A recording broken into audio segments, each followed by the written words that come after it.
Hello everyone, my name is Afan Mir and today I'll be presenting on pseudoscience known as palmistry or hand reading.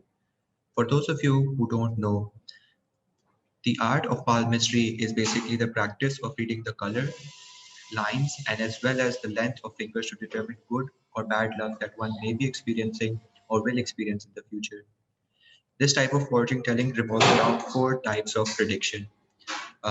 It involves innate conditions such as financial stability or relationship. It involves faith or destiny, physical state, which is not limited to your physical well being, but also your spiritual and mental state. And of course, your work and life status and where are they heading towards. But before we begin any of this, let's take a close look where it actually originated from.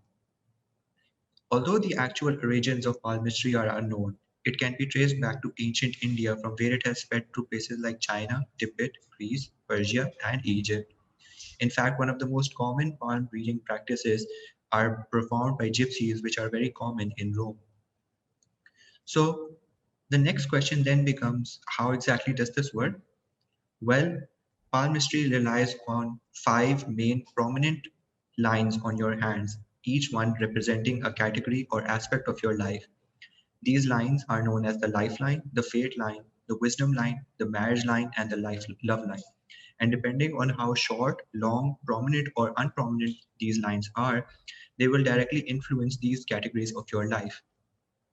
These lines, uh, along with wrinkles, determine the aspect of your life. So, cross wrinkles, star wrinkles, and island wrinkles, depending on these exact wrinkles, their type, and their location on a certain hand will have special meaning.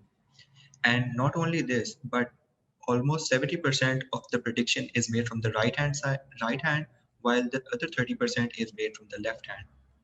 But before I begin to explain how any of this makes sense, let's have a quick quiz.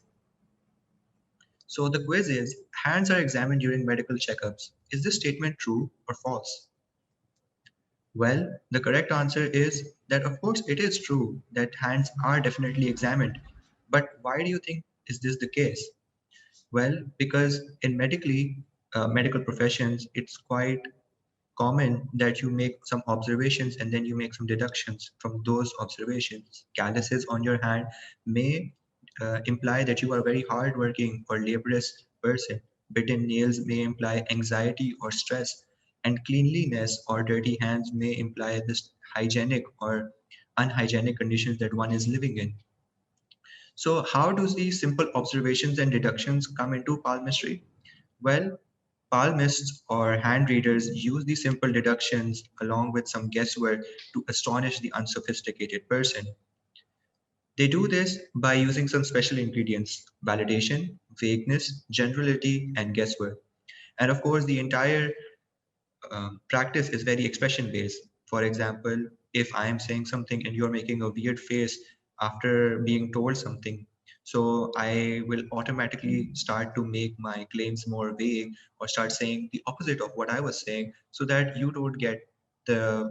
you don't get that I'm about to cheat you, right?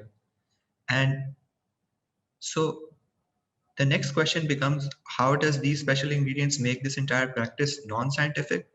Well, there are absolutely no explanations for any of the claims that I am making. In fact, most of them are so general and unspecific that you will probably never realize this in the first place. There's also no research supporting any of these claims, and the fact that it is completely unquantifiable.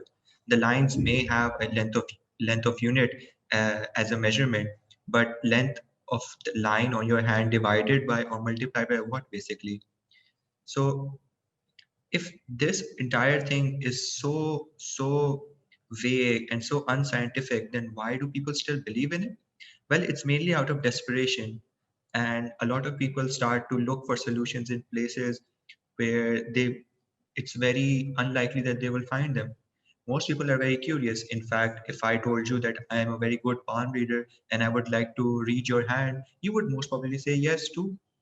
Why? Because there is no physical harm in having your hand read, but mostly the most biggest reason of this practice is illiteracy. And so, what can we do about this illiteracy? Well, this problem is actually much tougher than it seems like, because literacy over this subject can only be raised through the awareness of science as something to believe in rather than something to be afraid of.